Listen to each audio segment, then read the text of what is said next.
Finishing up today with an article from Voquant.com. Thanks very much indeed for following us here and for following our look at this article, which is all about the big battle between the human voice and the AI voice. And the article concludes, will AI voices ever challenge a human voice? Well, when it comes to creative performances, the human brain still has hugely complex processing capabilities that are obviously much faster than, in most cases, most computers. And the article says, quote, the human species is probably and increasingly more likely to render itself extinct long before it can accurately simulate the human brain.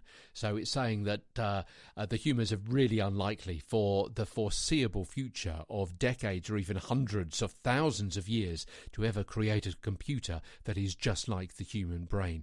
Leading performers and creators always want to ensure that their voices are unique and memorable. And an AI voice, of course, will never be unique, really. I mean, the article says, sure, Siri is a real voice and is unique to iPhones. It sounds like a real voice. Siri is not a real voice. It sounds like a human voice.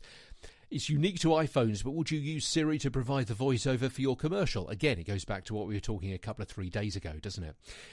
AI voices provide a cheap way to get words read out loud, absolutely, but it misses the point. The stilted cadence of a synthetic voice will probably never replace the natural rhythm of a human voice in our lifetime because, drumroll, the spoken word is much more than a broadcast mechanism. Yeah, the spoken word is much more than sounds being transmitted from a box in the corner of the kitchen. It's much more about emotion and feeling and understanding and life experience and the subtleties of the human. It's art, really, isn't it?